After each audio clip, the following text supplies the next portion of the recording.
Alright guys, so CNN's Fareed Zakaria recently had on Arya Nair, who has quite an extensive rap sheet when it comes to human rights issues. This guy is not only a Holocaust survivor himself, but also is the co-founder of Human Rights Watch, as well as being the former head of the ACLU. So we're going to go ahead and watch this interview. I got a couple other updates that I want to get to here with you guys, but I think he does a really good job breaking down how he came to the conclusion that Israel is in the midst of committing a genocide inside of Gaza right now. So let's just go ahead and jump into this and work our way through. Arya Nair. He's a giant in the world of human rights and a survivor of genocide himself. He was born a Jew in Nazi Germany. He and his parents escaped Berlin 2 weeks before the start of World War II. He went on to study at Cornell and then to co-found Human Rights Watch. He was at the forefront of the movement to establish the international tribunals, which eventually became the ICC and the ICJ. He's also the former head of the ACLU and the author of many books. He wrote a powerful piece in the New York Review of Books this month on the situation in Gaza. When you say in this New York Review of Books piece that you have concluded that Israel is guilty of attempting genocide, yes, that's a very heavy charge. Yes. I was disturbed by some of the actions of Israel, by the use of very large weapons, 2,000-pound bombs, which are utterly inappropriate in a crowded urban area. A bomb like that can kill somebody 2 football fields away, and using bombs like that was inappropriate in the context of Gaza. But still, so he's going to continue here, but just as a reminder, the images that they're putting up on screen here, I believe that this was from the strike on the Jabalia refugee camp. That was a strike that took out almost 200 innocent civilians, and the IDF justification for that strike was that they were going after a single Hamas militant. So that's their baseline that they have been operating with, is that it's acceptable in order to go after these Hamas, evildoers, because they kill civilians, and so they're barbarians and savages. Therefore, we are going to justify strikes that kill hundreds of innocent civilians to take them out. Okay, so just as a clear reminder there for everybody, exactly what he's referring to. Even the U.S. military said that they likely would not be using 2,000-pound bombs in such a densely populated area, but simultaneously, we're continuing to give them 2,000-pound bombs to use on these kinds of refugee camps. So he continues. I didn't think that Israel was engaged in genocide just because of the effort to retaliate against Hamas, even though I thought Israel went far overboard in the way of its retaliation. So what changed your mind? What changed my mind was that over a period of time, Israel has obstructed the delivery of humanitarian assistance to Gaza. And those who have been most severely victimized are not the members of Hamas. Men with guns ordinarily find a way to get food and to get fed. But it is young children who are most severely damaged by malnutrition and who will either starve to death, or if they survive, they will be diminished for the rest of their lives, diminished physically and psychologically by the severe malnutrition they are enduring as children. And I thought that severe obstruction of the delivery of humanitarian assistance amounted to genocide. The amount of food and the amount of water and the amount of fuel they have allowed in is entirely inadequate to deal with the more than 2 million people who live in Gaza. And the USAID administrator, Samantha Power, testified before Congress that famine had set in Gaza. The head of the UN World Food Program has said that full-blown famine is underway in Gaza. Destroying the farms, destroying the greenhouses in Gaza, killing a large number of aid workers who were involved in the distribution of food, challenging the ability of the UN agency that has been principally involved in distributing food to continue that activity, and persuading the United States and other governments to cut off funds from that agency. All those things have had a cumulative impact on the availability of food and water and electricity and medical supplies in Gaza. And keep in mind, every single thing that he just laid out there in terms of Israel obstructing the aid, their attacks on UNRWA, the United Nations Relief and Works Agency, the attacks directly on aid workers like the World Central Kitchen strike, as well as, and he didn't mention this, but like the Flower Massacre, for example, directly attacking civilians who are starving and desperately trying to go and reach some of the limited trickle of aid that has been getting through. And all of this has been done with full complicity of the United States, okay? We led the charge in cutting off funding to UNRWA. Now, Now it's codified through legislation here in the United States that we cannot provide funding to UNRWA, the main organization that even has the capabilities to facilitate aid adequately throughout Gaza. And then we also were aiding and abetting in this process just recently. In my video, I believe yesterday, I covered one of Biden's top spokespeople giving a justification for Israel not only going into Rafah, but also taking over the border and shutting off that aid crossing. And the justification that they gave was, well, this is going to hurt Hamas financially because they profit somehow off of the aid that's coming over the border crossing in Rafah. So we're defending the IDF as there's already, according to the World Food Program, a full-blown famine in the north of Gaza. We are justifying them further restricting aid. Okay, that's what we're doing. This is collective punishment. It's extremely obvious. And then on top of that,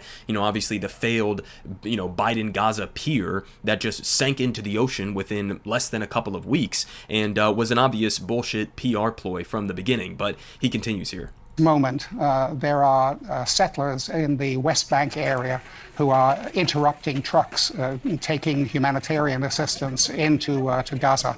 They are attacking the truck driver, spilling the contents of trucks carrying humanitarian aid.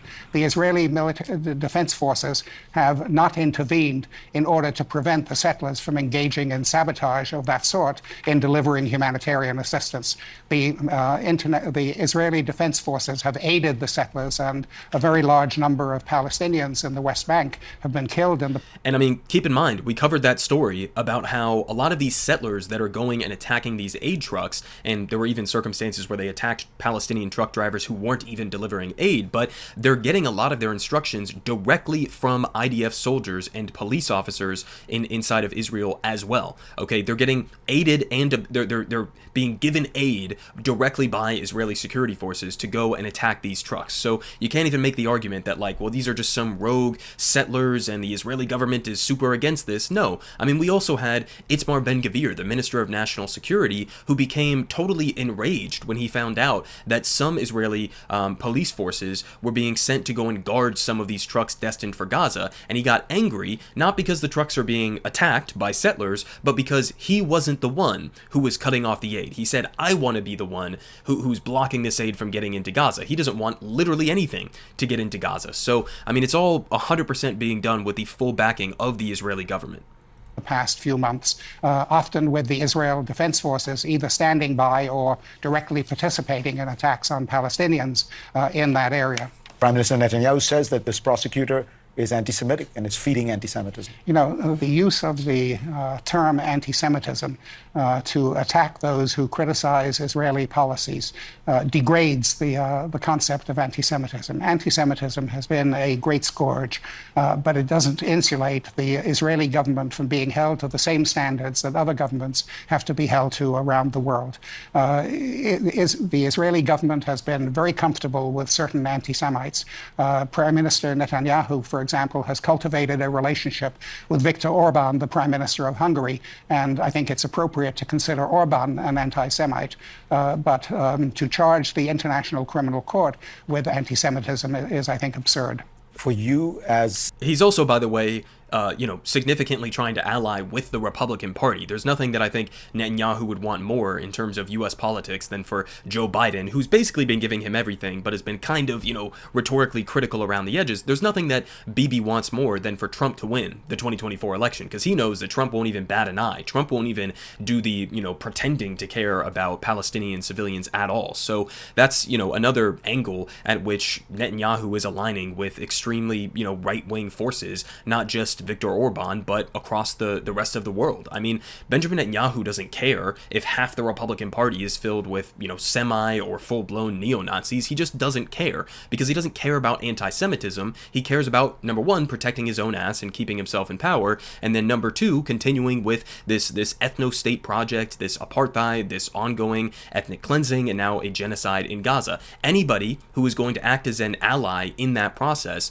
is somebody that the Israeli government is going to be willing to partner with. And then, of course, they turn around and they smear anybody who's critical of them as being anti-Semitic, as if there's some sort of an equivalence between somebody like me, who's against apartheid and genocide and war crimes, and somebody like Nick Fuentes or whatever, who's an actual neo-Nazi. But he continues here. A Jew who escaped Nazi Germany, it's a weighty charge to accuse Israel of genocide. It's a terrible thing to accuse anyone of genocide, but it's a more terrible thing that genocide should take place. In my view, Jews are only going to be safe if everyone's rights are respected, and the rights of Jews are respected along with the rights of everyone else. Yeah, I mean, it's you would think that that's a pretty simple conclusion that people would be able to come away with in this kind of a situation. You can't continuously keep people under occupation and under apartheid and under a slow-rolling ethnic cleansing and expect that that's going to produce peace and security and stability even for the Israeli people. It's not. It's always going to produce blowback. So he's 100% right about that. Now, one other thing that I'll just quickly mention in terms of the overlap between Israel and other fascist governments with elements of anti-Semitism, etc. I actually just saw a video floating across my timeline today where you had descendants of actual Nazis, okay, the real, original Nazis in Germany, who were taking to the streets in Germany to protest in favor of Israel. I mean, does it not get more ironic than that you learned absolutely nothing from the Holocaust other than, I guess, like, genocide is bad when it's against this specific group of people, but it's not bad when it's against a different group of people? Is that the lesson that we took from the Holocaust? I mean, descendants of Nazis, right? Descendants of genocidal fascists taking to the streets to march now on behalf or in favor of current genocidal fascists, right? So that's just something that was floating across my timeline I found was like incredibly revealing and interesting. Now, another thing that he mentioned there that I don't want to just slip by is the attacks on Palestinians in the West Bank. Now, this is being done, obviously, led by Israeli settlers, and there are many settlers that are in the Benjamin Netanyahu government coalition right now, guys like Smotrich and Itamar Ben-Gvir, etc. They have been drastically ramping up these illegal settlements over the last number of months. Since October 7th, they've sort of used the atrocities they're committing in Gaza as a cover to go and continue with this settlement project in the West Bank in the meantime. And I just want to show you guys this short little video that was released showing like what this process actually looks like in some circumstances. So we're just gonna put this on mute and I'll walk you guys through it. So we initially have a Palestinian family, okay, and they're on their land, they're at their home, and you have these Israeli settlers who pull up. They start trying to attack their sheep. They're obviously trying to pester the Palestinian man and getting in his way. They have metal pipes in their hands, it looks like. And then they say, just wait a little bit. We're calling up the, the big boys. We're calling the police. We're calling the soldiers to come and help us out in this process. And I mean, also notice they're filming this all themselves. They don't even care that this is on camera, right? This is their footage that we're looking at here. Okay. And so they call in the IDF, and then the IDF, look at them. They're pulling up on the street. They come down. They tell the Palestinian man, as he's saying, this is my land, you should take him, the settler, out of here. And then the soldiers start going and talking to him, and they say, okay, where are you from? Where's your family from? And the Palestinian replies, well, you guys, the Israeli state, kicked my grandparents out of their original home. And then what happens is that the IDF soldiers here basically just end up telling him, for security reasons, this area is now a closed military area for the next couple of days. You have 5 minutes, not even kidding, that's what he said. He said 5 minutes to get out. So this is the kind of process that plays out. You have violent, terrorist settlers, Israeli settlers, who go to Palestinians on their land. Maybe sometimes they'll attack their crops, sometimes they poison their wells, sometimes they try to disperse their sheep herds or whatever the case may be. They attack them in a number of different ways, directly go and confront them, and then when the Palestinians try to even just like verbally push back on them, they call in the IDF, and the IDF shows up. They declare it to be a military zone for security reasons, whatever the hell that means. It's obviously a lie. So we're making this a military zone for security reasons. You, the Palestinians, have 5 minutes to leave this land. And then guess who ends up staying on the land, right? Not the Palestinians. So this is the kind of shit that, to me, is at least, it's wild that we're seeing footage like this in 2024. Like, this almost looks like something you would look at in a time capsule from 100, 200 years ago. or even more than that, right? I mean, this reminds me of sort of the process of settlement expansion in the United States of America when we were genociding the Native Americans here. I mean, this is all happening on camera. We have HD footage of this. These are all illegal settlements. These are all complete war crimes that are happening. And it's like nothing's done about this, right? The United States doesn't give a shit about this. We'll finger wag about the settlements, but they're continuing to expand by the thousands. This process is going to continue to play out until there's no more Palestinians left in this region. So I thought that was an incredibly interesting video, and I'll link the rest of it down below if you want to go look at some more information on that. Now, a couple more updates that we've gotten over the last couple of days. Here from Yunus, the Kuwaiti hospital in Rafah has now announced that it is shut down after an Israeli bombing at the entrance killed 2 of its medical staff earlier today, and this is back from May 27th, so a couple of days ago. Only local field medical spots remain in the entire city. So as Israel is going and crashing into Rafah right now with airstrikes and soldiers and tanks on a population that is essentially entirely displaced already, and now they're trying to displace them again, as they're doing that, they've also, basically taken out one of the only remaining semi-functional hospitals that was left inside of Gaza. So now they basically only have like field, medical spots that are even somewhat up and running. And keep in mind, we saw the strikes on the tents in that refugee camp just a couple of days ago.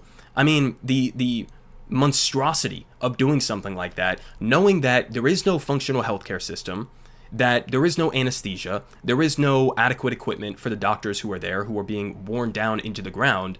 I mean, that just like adds another layer of how despicable this all is. I mean, there were videos of children who had severe burn wounds screaming inside of some of these field hospitals because there is no anesthetic, right? There's no real way for them to even be treated if they manage to somehow survive strikes like that, let alone, there being any sort of, adequate medical supplies to actually address really serious injuries like limbs getting blown off and stuff like that.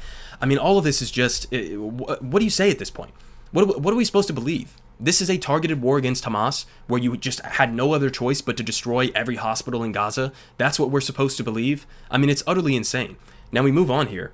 We have some more State Department and Pentagon clips here from the press corps asking some pretty good questions. I mean, this was one of these. Pentagon spokesperson, this is Sabrina Singh, I believe. The question is, you have men and women out there who are separated from, or this was her response to the question, which was basically about the recent pier that sank into the Gaza Sea. And so he asked a question about that, and her response is, you have men and women out there separated from their families who are putting others first. She's talking about the troops who are building this pier. And she says, if you want to characterize that as a failure, I leave it to you. So, as Ken pointed out here, she's actually just trying to play like the patriotism card at this point. Sure, we, spent $300+ million on this completely failed pier that sank into the ocean, and sure, we kind of used it as a way to deflect away from the fact that Israel is blocking the aid from getting into Gaza. But these soldiers who are building this port, they miss their families, and they're putting others first. Are you a hater of the American military? Do you hate our troops? I mean, that's the low that we've gotten. They can't even answer basic, logistical questions about their own failures. I mean, this is the kind of shit you would expect to see from some, ghoulish Trump administration official, right? You're playing the patriotism card, right? You have men and women separated from their families. If you want to characterize that as a failure, I leave it to you. What part of this was a success? What part of the Gaza pier was a success? I mean, up here, another quote from this back and forth was, she said, in 2 weeks, what I would say is that over 1,000 metric tons of aid got to the people of Gaza, so I don't think that's a waste. Guys, I pointed this out in my last video when we were talking about the pier updates and how they used this phrasing of thousands of metric tons that have managed to get through. 1,000 metric tons is not a lot when it comes to trying to feed a population of 2 million starving people. I mean, as Mel points out here, that's about, a typical semi-truck that could be getting over the land crossings, where you have thousands of trucks that are stationed on the border that Israel isn't allowing in, and now the food is spoiling on those trucks. It's about, 25 truckloads or so of aid that they allowed to get in. 25 truckloads. That's about the equivalent of what she's referencing here. But she phrases it, 1,000 metric tons got into Gaza, as if that's a massive amount. No, it's not. It's 1/4 of 1/10 of what the experts are saying we need to get in. on a daily basis. And that's what you managed to get in over a 2-week basis before the pier fucking sank into the ocean. I mean, it's all so pathetic and so humiliating at every level. Now, we also had Saeed over here, one of my favorites from the State Department briefing. So let's go ahead and watch this short minute-long clip with this back and forth. I believe this is with Matthew Miller. No, this is with Patel. So let's watch this real quick. There's a CNN New York Times investigation that determined that the weapons used in Rafah were American weapons, the GPU-39, whatever. Do you have any comment on that? Because yesterday, I think the secretary said he was not sure yet whether it was American-made weapons and so on, something like that. So what is your position today? So I'm going to let the IDF speak to their investigation, including what pieces. I'm asking you about, is this a U.S. weapon, as far as you know? Again, it is not for us to speak to. We can't speak to individual weapons loadouts to Israeli aircraft. So I will let the IDF speak to their investigation findings and indicate, including anything that they have to share about what weapons were used. I just don't have an assessment. So, I mean, essentially, guys, what we have here is, once again, and this is similar to that video I showed you yesterday of John Kirby, who was saying, I'm not the IDF spokesperson, this isn't Tel Aviv, so I have no answers for you. He's saying the same thing. What he's doing here is he is passing off U.S. messaging on a core foreign policy issue to the IDF. I mean, who the fuck is in charge here? Who's the supposed superpower in this equation? You have nothing to say about the evidence. There was a New York Times visual analysis that was done a couple of days ago, demonstrably showing that it was a GBU-39 American-made weapon that struck the tents in Rafah. You have nothing to say about that. You can't trust the testimony from even the New York Times, whose coverage of Israel and Gaza has been horribly, biased in favor of Israel. You can't even trust them when they say that it's an American-made weapon. You can't trust any of the State Department experts or the Pentagon experts that you guys have at your disposal. The infinite resources of the State Department can't figure this out. You have to rely on the IDF's internal investigation. I mean, this is just, you're just completely handing over our foreign policy in the region to a foreign government. You're handing this over to Israel, as if Israel is credible in the first place. Of course they're not. And this is something I said yesterday, but you have a responsibility under U.S. law, okay? It is illegal for the United States to be sending weapons to Israel right now. According to the Leahy law, it's illegal for us to send weapons to a country or a military that is credibly accused of committing gross human rights violations. Israel is doing that. So you got nothing to say about that? I mean, you have an obligation under U.S. law and under international law, but even just domestic U.S. law, you have an obligation to figure out what weapon was this, what was the context that it was used, who gave the authority to use it in this way to massacre 45 plus innocent civilians in their refugee camp. You have to answer those questions, right? I mean, you're all criminals. You're all violating both international law and U.S. domestic law at the same fucking time, and then passing off your messaging to the least credible sources on the face of the planet in Israel. I mean, it's all just so, again, pathetic at every level. Now, of course, we have, I told you guys that in the aftermath of the ICJ issuing that preliminary ruling telling Israel that they have to halt their offensive in Rafah, that it was likely that one of the members of the United Nations Security Council would bring forward a resolution to try to enforce that ruling from the ICJ.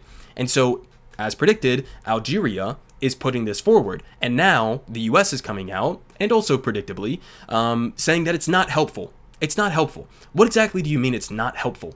Not helpful for what? For letting Israel continue to get away with committing a genocide? Is that what it's not helpful for? I mean, they've used the same exact rhetoric when it came to the ICC arrest warrants, when it came to the initial ICJ preliminary ruling saying that it was plausible that Israel is committing a genocide and that the case could proceed. I mean, they've said this over and over and over again. Things are not helpful. What exactly would be helpful? I mean, it's pointed out here by Asal Rod. Apparently blocking every attempt for a ceasefire, drawing fake red lines, building a sinking pier, and arming the forces committing atrocities is what's helpful, according to the Biden administration. I mean, it's so ridiculous, not just from a policy perspective, but it's also just a slap in the face to anybody who's actually keeping up with everything that's going on right now. It's like, how stupid do you think that we are that we would buy in to this brazen and obvious gaslighting from you guys? Now, of course, after Nikki Haley, went over to Israel and signed some of the weapons that are likely going to be used on additional Palestinian civilians in Gaza. We have Lindsey Graham coming out once again trying to somehow outdo her, and he was speaking in Tel Aviv once again trying to say that Israel should basically nuke the Gaza Strip. So let's watch this again. I bring this up and nobody likes hearing it, but I know what my country did. When we were attacked by the Japanese, when we went to war with Japan and Germany, we did what was necessary to protect our way of life. Was it disproportionate to use atomic weapons to end a war we couldn't afford to lose? So this idea that international community, your question, considers Israel the problem, I reject that. These charges are false. They're blood libel against the Jewish people. How do you say that criticisms or attempts at accountability against Israel is blood libel literally just one breath after you just called for nuking Gaza? How do you possibly square those two things in your head? I don't know that there's anything going on in Lindsey Graham's head other than just bloodlust, okay? But this isn't even the first time that he said that Israel should nuke Gaza. This is just him doubling down on it. Now, on the flip side of that, we also have guys like Jamal Bowman, who is one of the, maybe a dozen or so members of Congress who are actually pretty good when it comes to Israel and Gaza. So here's him on the Breakfast Club with Charlemagne calling this a genocide. The U.S. government should not be sending another weapon to Israel right now. We should not be sending another dime to Israel right now, period. And the president said his red line was Rafah. That red line was crossed. We need to stop sending weapons, period. It matters. Like, I don't want my taxpayer money going to commit genocide. I want my taxpayer money coming here to help me have childcare, to help me pay for my housing, to help me, develop myself in terms of workforce, to help me pay for education, transportation, quality of life. We have the biggest wealth inequality in this country since the Gilded Age, right now. And in my district, when you look at every outcome, health outcomes, education outcomes, economic outcomes, wealth, Black and Latino people are at the bottom. Black's way bottom. And so that money that we spend on genocide can come here to help us. Yep, and he's 100% correct. Now, listen, I mean, if you guys have any family members who aren't convinced by the endless stream of, dead babies being pulled from the rubble, if you can't get them on a humanitarian angle or argument or presentation to them, then, this is also an effective case to make, especially to more like conservative-leaning people, is we're sending them tens of billions of dollars to this apartheid state that's in the midst of, using our weapons and with, our backing to blow up innocent children. I mean, that's what's happening. We could be spending this money on our own veterans. We could be spending this money to address homelessness or childcare or healthcare or education, whatever else the case may be. We could be spending this money on the American people. Instead, we're spending it on being fully complicit in an ongoing genocide. So shout out to Jamal Bowman for being one of the only redeemable members of Congress. Now, a few other things, and then I'll finish off this video here. So I covered the story a couple days ago about how Israel and Mossad and their other agencies in their government were straight up harassing, threatening, hacking into, spying on top prosecutors at the International Criminal Court over the last decade or so. So this has been going on for a long time. And that was new reporting when I covered it a couple days ago. But the information itself is not new. And so we got this explosive release here from Haaretz, an Israeli news outlet. They say how Israel nixed Haaretz report into alleged Mossad chief efforts to threaten the Hague prosecutor. So this is a story that they had apparently for a couple of years that they weren't allowed to release by the IDF. The IDF had military censors who refused to allow this Israeli publication to print this story. And of course they give the bullshit justification of, oh, it's for national security reasons. No, it's because this would be humiliating for you and because what you're doing is completely illegal, right? But they didn't let them run this story. And so in response to this, Haaretz just recently today started publishing some of their stories with IDF censorship in it. So typically what will happen, I guess, in Israel is like the IDF will want to look over any given story and then they'll black out certain portions that they don't want to go into print. And so what Haaretz is doing now is they're like, okay, I guess we have no choice on the censorship aspect of it, right? We can't really get around that, but we're still going to print the story as it was written. We're just going to include the parts that you blacked out so that people can see how absolutely insane and authoritarian and definitely anti-free speech and anti, First Amendment compared compared to what we have here in the United States, for the world to see. I mean, look at this. 4 days after Bassem Tamimi's arrest, police blank, blank, blank, all blacked out by the IDF, and that was that. So, I mean, credit to them, because number one, this takes balls. You could potentially get arrested for doing something like this. And number two, again, they're exposing the draconian censorship that's taking place over in Israel right now. I mean, just fantastic democracy, the only democracy in the Middle East, right, where you can't print stories that are critical of the Israeli government. I mean, it's just, it's amazing, guys. Now, one final thing, we had another resignation from the Biden administration. This was somebody who was a contractor for USAID, the U.S. Agency for International Development, and he said that he was given a choice between resignation and dismissal after preparing a presentation on maternal and child mortality among Palestinians, which was canceled at the last minute by USAID leadership last week. Why did they cancel it? We don't know, but here's what he said. Smith, a senior advisor on gender, maternal health, child health, and nutrition, chose to resign on Monday after 4 years at USAID. In his resignation letter to the head of the agency, Samantha Power, he complained about the inconsistencies in the USAID's approach to different countries and humanitarian crises, and the general treatment of Palestinians, saying, quote, "I cannot do my job in an environment in which specific people cannot be acknowledged as fully human, or where gender and human rights principles apply to some, but not to others, depending on their race." So, I mean, again, you can't fault him for resigning. I mean, if this is the kind of internal stuff that's happening even at an agency like USAID that's, headed off by Samantha Power, who has been saying for a while now that there is a famine taking place inside of Gaza. I mean, if this is happening at the USAID, imagine the kind of culture that's taking place inside of the State Department and inside the Biden administration directly. I mean, these people have lost their minds on this. Palestinians are just put in an entirely different category than basically any other human being on the face of the planet. They are treated as if they are not human beings. That's the reality from the U.S. perspective. And so there are some of your updates, guys. I mean, I'm glad that it looks like some of this seems to be breaking through to some people. I've even seen some mainstream journalists who are asking good questions at these State Department press briefings and, the Pentagon press briefings as well. So I don't know. I mean, maybe eventually there will be a turning point to this, but at least as of right now, it doesn't look like there's really much good coming on the horizon. It looks like they're going to continue to go into Rafah. They're going to continue with the, man-made famine that they are causing, and Joe Biden is going to go along with every single bit of it. Politic guy has the best politic. Believe me, no one does it like him.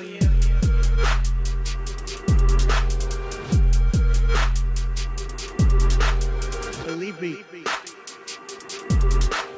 everyone is saying